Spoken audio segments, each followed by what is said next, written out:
La NASA sigue adelante con su plan de llegar en 2024, el plan más improbable de todos, llegar en 2024 a la Luna con la misión Artemis, el programa Artemis. Pero para ello tenía que elegir no solamente lanzadores para los vehículos, que ya supuestamente tienen, sino que además necesitaban un lander, sí, un vehículo el cual aterrice sobre la Luna. El Human Landing System básicamente se consta de distintos módulos, distintos métodos. Digo distintos porque no hay uno elegido, y eso es lo interesante. Eligió a 3 contendientes la NASA, a los cuales va a poner dinero a los 3 con 3 métodos distintos, parecidos entre sí algunos, otros muy distintos, pero básicamente la idea es encontrar entre los 3 uno que sirva.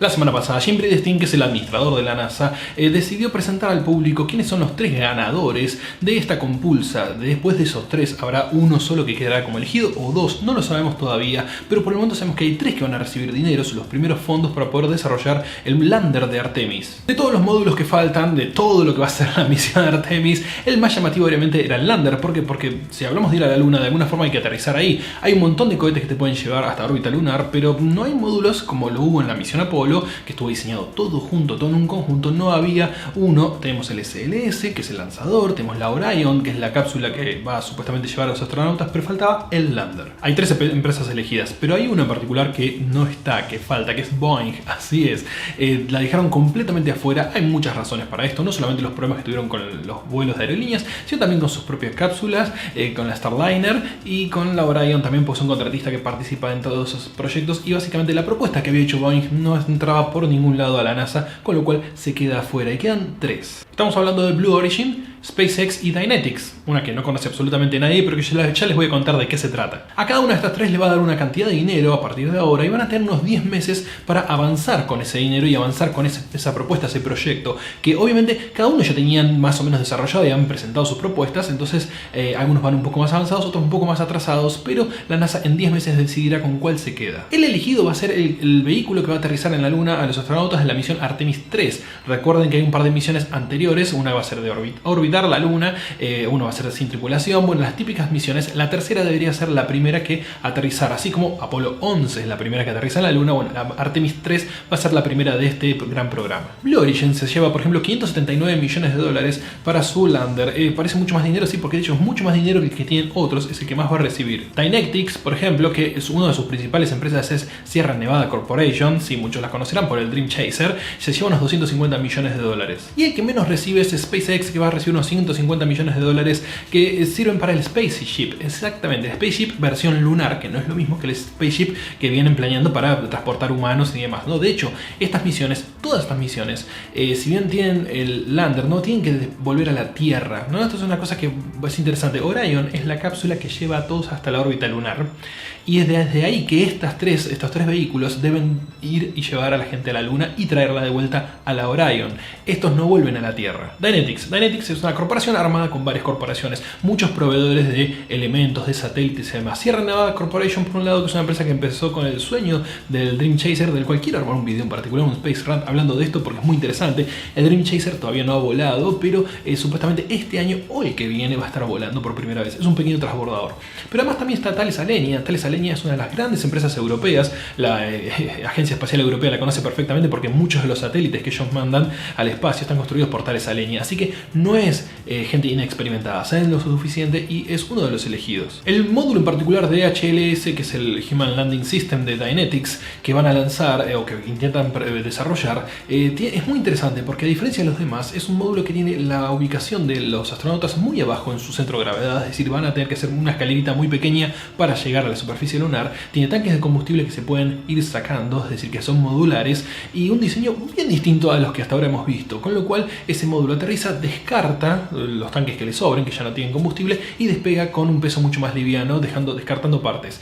Además, está pensado para ser lanzado en un SLS Bloque 1B, el cual todavía no existe. Sí, vale aclarar, el SLS Space Launch System todavía no existe. Significa que tienen que lograr ponerse en el espacio, y la idea es, si no se logra tener un SLS disponible, un Block 1, ok, vamos a poder lanzarlo entre 2 Vulcan de United Launch Alliance y ensamblar en el espacio. Es una posibilidad que tiene, sí. Eso ya suma un grado de complejidad, pero si está bien hecho modularmente, son 2 naves acoplándose y de ahí más se pueden enviar. ¿Es posible que funcione? Sí, es posible que sea complejo, muy, pero todo depende obviamente del vector de lanzamiento, que no tienen control los de Sierra Nevada, así que eso queda por otro lado, que es más por el lado de la NASA. El Integrated Lander Vehicle es el ILV de Blue Origin, que básicamente es el Blue Moon, pero versión para la NASA. Ellos habían presentado previamente Blue Moon como un módulo bastante interesante que aterrizaba, tenía unas grúas, bajaba el contenido y uno podía estar en la Luna. Sí, esta presentación que hizo primero Jeff Bezos justamente era para entrar en esta compulsa y se va a llamar ILV de forma oficial, pero básicamente es el mismo Blue Moon. Pero es interesante porque Blue Moon no está solo, es decir, Blue Origin va a ser un grupo que es el Team America, básicamente está Northrop Grumman, está Lockheed Martin y un montón de esas grandes empresas que son los grandes contratistas que siempre tienen todos los contratos, así que no es que están solos, es el National Team, es un equipo que básicamente tiene un montón de grandes y experimentados detrás, porque recordemos que Blue Origin es nueva en todo esto, no tiene más que un cohete suborbital hasta ahora lanzado, es decir, uno diría, bueno, pero es una empresa que no tiene conocimiento suficiente, si bien los motores que se van a utilizar son los de ellos para, por ejemplo, aterrizar, es el BE-7, sí, muy bien, pero todavía no tiene ninguna experiencia en naves tan avanzadas. La idea del Blue Moon implica módulo de descenso, módulo de ascenso y un módulo para poder navegar hasta la Orion. Así es, son tres partes, creo que la del módulo de navegación, el nuevo módulo de transporte, lo va a hacer Northrop Grumman, así que hay como distintos componentes, no es todo de Blue Origin, eso es interesante, con lo cual, porque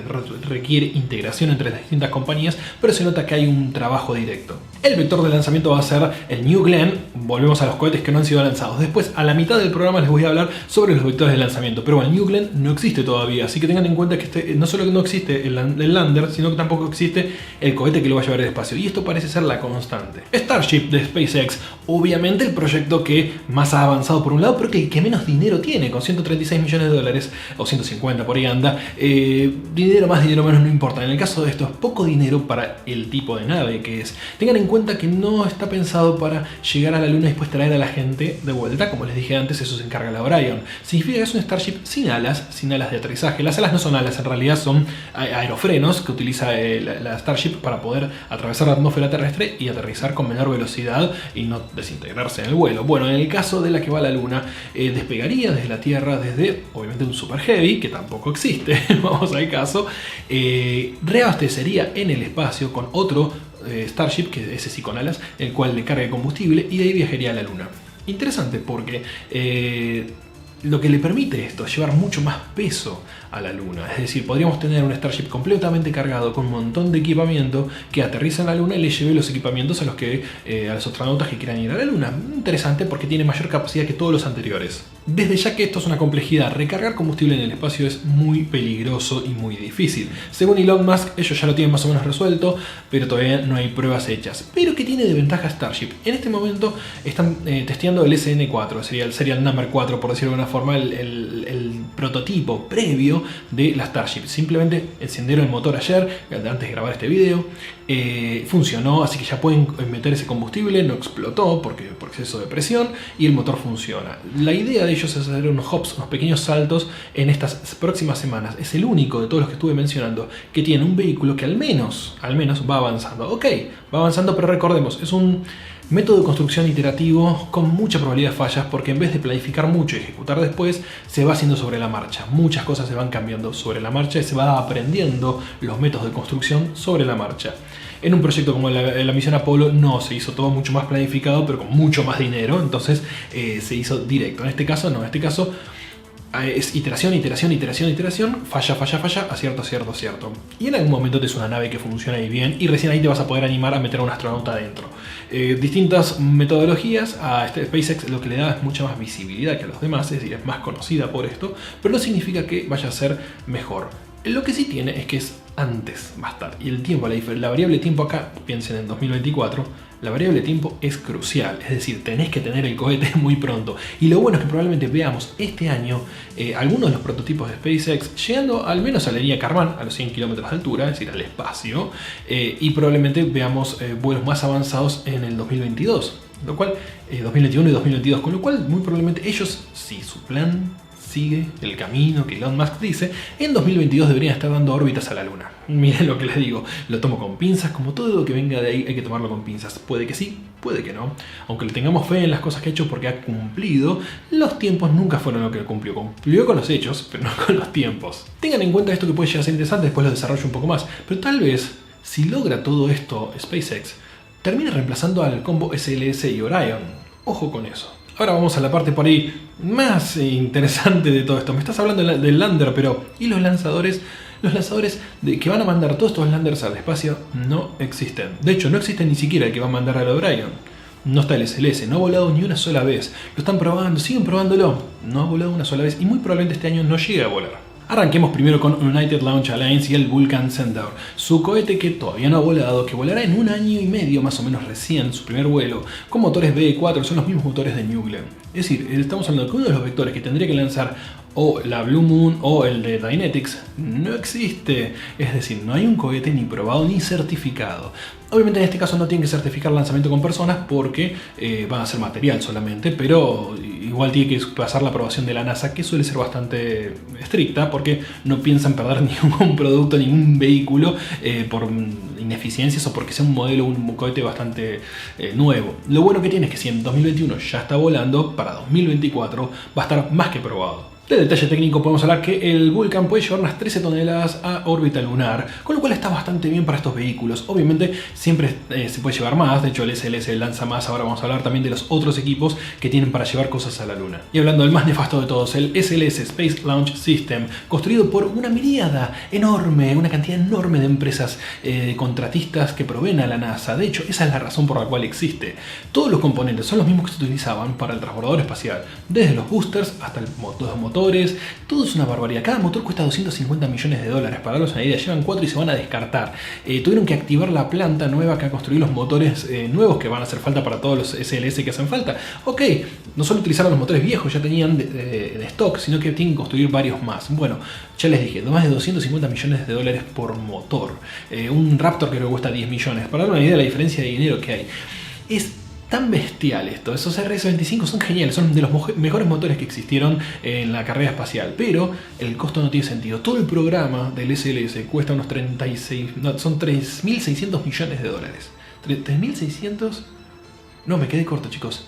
36.000 millones de dólares. Sí, la cifra es tan grande que me cuesta pensar en lo que gastaron. Ese es el costo del programa, 36.000 millones de dólares. Mucho dinero. Y estamos hablando de que le van a dar 500 millones a que más le van a dar para hacer un lander. Bueno, tienen una idea de la cantidad de dinero que han gastado, pero la razón es política. Porque como dije, como están repartidos en los 50 estados de Estados Unidos, cada senador pone la firma: yo quiero que esa gente trabaje en mi estado. Son empleos cubiertos y yo como senador los defendí. Entonces tiene una cuestión muy política que hace que el SLS exista. Ok, puede llevar 26 toneladas a la superficie de la Luna, lo cual es un montón, pero además no va a llevar nada a la superficie de la Luna. La idea es que lleve específicamente a la Orion. El SLS puede llevar mucha carga y también va a servir para construir la Gateway, si es que se construye. Todavía todo esto que estoy hablando no tiene nada que ver con la Gateway, tiene que ver con Artemis. Artemis depende de la Gateway o no, es opcional. Eso es interesante porque uno puede usar la estación espacial orbitando la Luna o no y llegar igual a la Luna porque, digamos, Apolo no la necesitó. La realidad es que no hace falta. Lo cierto es que cada lanzamiento va a costar entre 1.500 y 2.000 millones de dólares, cada lanzamiento de SLS, lo cual es una bestialidad. No hay forma de describirlo en tema de monetario con respecto a lo que cuestan todos los demás, y eso tal vez sea un punto de inflexión a futuro. La New Glenn de Blue Origin. Ok, estamos hablando de una compañía que nunca lanzó nada en órbita. Blue Origin tiene el New Shepard, que es un cohete muy pequeño, pero el New Glenn es 35 veces más potente. Estamos hablando de una cosa bestialmente más grande, bestialmente también en tamaño. Va a poder llevar unas 10 a 11 toneladas a la Luna contra un pequeño cohetito que tiene ahora, que la verdad lo puede hacer cualquier amateur. Salvando las distancias, ok, es muy seguro si quieren, pero y aterriza verticalmente, eso es muy bueno, pero la diferencia de tamaño es enorme. Pero la Blue Moon necesita del New Glenn para poder llegar a la Luna, por ende, sí o sí tiene que construirse. Son cohetes reutilizables, es decir, va a la primera etapa, vuelve a aterrizar, con lo cual, en ese sentido, tiene muchas posibilidades, pero no hemos visto todavía nada volando. El tema es que Blue Origin, que construye la Blue Moon y el New Glenn, son muy reservados. A diferencia de SpaceX, que suele mostrar todo, ellos esconden todo. Y para cuando lo lanzan ya está funcionando. Es decir, no es que van a lanzar algo por primera vez y van a ver, uy, vamos a probar, sino que cuando lo publiquen, cuando lo hagan conocido, va a ser con mucho trabajo por detrás. Una metodología completamente distinta, más parecida a lo tradicional que a la que utiliza SpaceX, pero también cuidando un poco la imagen, porque tiene que ver con los inversores, justamente, que ellos no quieren dar nunca la imagen de que ellos fallaron. Ellos no fallan nunca. Es una forma, Jeff Bezos no le gusta fallar en público. El New Glenn utiliza los mismos motores B4 que va a utilizar el Vulcan, por ende, bueno, estamos hablando de dos cohetes que son distintos, pero tienen el mismo motor. Y todavía no ha volado, el motor sí ya se ha probado un montón de veces. La idea que tienen, o al menos lo que se sabe hasta ahora, es que en 2022 va a tener su primer vuelo. Si es así, lo logran en 2022, van a tener 2 años completos de trabajo, con lo cual pueden llegar en término. Y obviamente que nos quede el Super Heavy de SpaceX. Me había confundido, no era 10 millones por Raptor, cuesta 1 millón de Raptor, pero lleva 37, es decir, lleva un montón de motores este cohete, el Super Heavy, el cual tampoco existe. Oh, sí, qué cosa, ¿no? No existe. Estamos hablando de cohetes que no existen y motores que existen, por suerte. Los motores sí, esos están, todos los motores están, pero no está toda la carcasa. Ahora, tiene cierta lógica. El Super Heavy, si lo construyen hoy y lo hacen volar hoy, ¿qué le ponen arriba? Si no tienen ningún Starship para poner. Lo mismo con el New Glenn, lo mismo con el SLS. Es decir, si se lanza con carga. ¿Por qué digo esto? Bueno, porque son cohetes caros, son cohetes que llevan muchos motores, aún los que son reutilizables. Y así como cuando hicieron con el Falcon Heavy, que hicieron una prueba con un enorme ladrillo, bueno, y fue medio, en realidad fue con un automóvil, pero lo que quiero decir es que no fue con carga útil.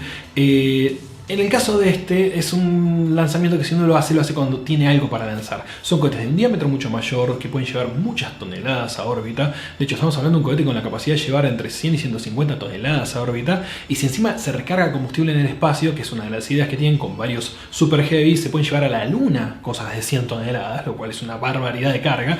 Entonces, le falta todavía. Ahora, SpaceX no ha mostrado ningún interés en avanzar con esto, o no lo ha demostrado al menos. Sí, nosotros vamos a tener el Super Heavy, es como que lo dan por hecho, como si fuese a hacer un Falcon 9 grandote, lo cual es difícil porque estamos hablando no de 9 motores, 37 motores. Motores nuevos, muy poco usados, que nunca fueron al espacio todavía, los cuales usan metano, que no usan RP1, con lo cual yo no sé si es tan fácil o tan sencillo decir sí, lo voy a tener y no hay ningún problema. En teoría, si estamos viendo algún vuelo de Starship, ya vamos a ver próximamente un vuelo de prueba de un Super Heavy. Tiene que ver que una cosa con la otra. Es muy grande, estamos hablando de un cohete muy grande. Desde el tamaño del New Glenn son los dos cohetes más grandes. Obviamente el SLS es el más alto en este momento, pero una vez que estos estén ensamblados, probablemente estén a la misma altura. Pero son mucho más anchos, tienen un diámetro mayor. ¿Existen? No. Ninguno de los cohetes que yo les acabo de mencionar, estos 4 vectores de lanzamiento que son imprescindibles para Artemis, existen. 2024 sigue siendo una fecha muy caprichosa. Tiene que ver con política y nada más. Es Donald Trump que quiere irse de su gobierno habiendo llevado al humano de nuevo a la luna, sea hombre, sea mujer. Obviamente la intención era llevar mujeres para que, por Artemis hermana de Apolo, y para hacerse el moderno. Obviamente a Donald Trump las mujeres no le importan, eso ya lo sabemos, pero en la imagen pública, en la política, funciona muy bien y lo entiende perfectamente. Y entiende perfectamente que para quedar en la historia tiene que no solo sobrevivir un segundo mandato, es decir, tener un segundo mandato, sino que además lograr completar esta misión. Tiene que ver con su ego personal, pero su ego personal tal vez empuje y acelere lo lento y muerta que estaba la NASA, con lo cual en ese sentido algo positivo le tenemos que ver. Ahora bien, el SLS para mí es el mayor problema de todo este plan. Es decir, donde se va la mayor cantidad de dinero, se canaliza casi todo al SLS, que no está listo todavía y no voló, y debería haberlo hecho hace años. Estoy hablando que está atrasado, es decir, muy atrasado. Están apurando a empresas privadas y tal vez lo que parece que es el plan A, en realidad termine siendo el plan B. Y lo que termine es el plan A, el plan B termina siendo el plan A. Es decir, las empresas privadas tomen la posta sobre lo que es la misión Artemis. ¿Por qué digo esto? Porque estamos hablando de que están pretendiendo que en muy poco tiempo ya tengan landers, ya tengan lanzadores.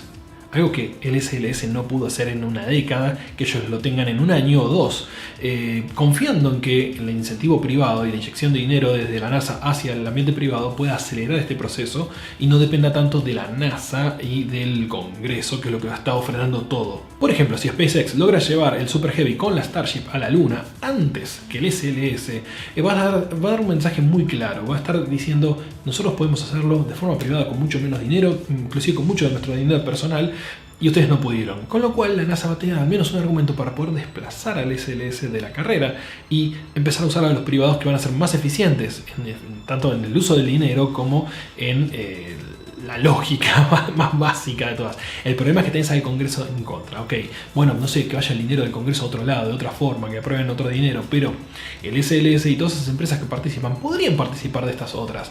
Simplemente que les gusta ganar más dinero. Y la forma que han tenido de ganar dinero fue atrasar el proyecto, hacerlo lento, a repetir, iterar lentamente, no, nos faltó más presupuesto, nos faltó más otro, pedir más dinero, y ahí tenemos los 36 mil millones de dólares de todo el programa SLS, con lo cual está claro que fue un problema político y que arrastró a la NASA a no tener ningún lanzador como para llegar a la Luna. Así de simple. Cualquiera de estas opciones que mencioné, tanto la de Dynetics como la de SpaceX como la de Blue Origin, pueden llegar a la Luna. Pueden llegar a la Luna sin la Orion. Vale aclarar esto, la Orion tampoco es necesaria, pero y ni el SLS, son cosas que no son necesarias. Podría llegarse tranquilamente a la Luna sin eso mucho antes. SpaceX es el único que dice lo vamos a hacer antes que la NASA. Blue Origin es mucho más conservador en ese sentido y Dynetics no tendría la posibilidad técnica de hacerlo. Pero si puede llegar a suceder, sí, puede llegar a suceder. Puede llegar a suceder que al menos orbitando a la Luna, no digo aterrizando, pero pueden orbitar a la Luna los SpaceX bastante antes. Todo depende cómo les vaya con Starship en el proyecto. Ahora tienen 150 millones de dólares más para poder practicar, digamos, para poder al menos desarrollarlo. No significa que ese vehículo logre su misión. Aclaremos, en 10 meses la NASA va a decidir con cuál de los tres se queda. Lo cual no significa que ellos por su cuenta después no puedan continuarlo, pero ya no van a tener la ayudita de la NASA. La NASA después le va a poner el resto del dinero, bastante más dinero, al que sea elegido en unos 10 meses. Veremos quién será. Y bueno, recién en el 2021 vamos a poder saber eso. Opinen qué les parece sobre todas estas misiones y sobre todos estos proveedores, porque la verdad es interesante entender el escenario completo, porque no es fácil, son muchos proveedores, muchos intereses cruzados, y que hacen que tal vez tengamos al hombre en la Luna, al hombre digo como humanidad, porque falta que se enoje una mujer por eso, no, el hombre me refiero en general, que el humano esté en la Luna antes de... no sé, de la siguiente década, que lo veamos en esta misma década. 2024 para mí es muy pronto, por ahí es 2025, 26, 28, pero que sea dentro de esta década. Nos vemos con más Space Rant más en el futuro. Adiós.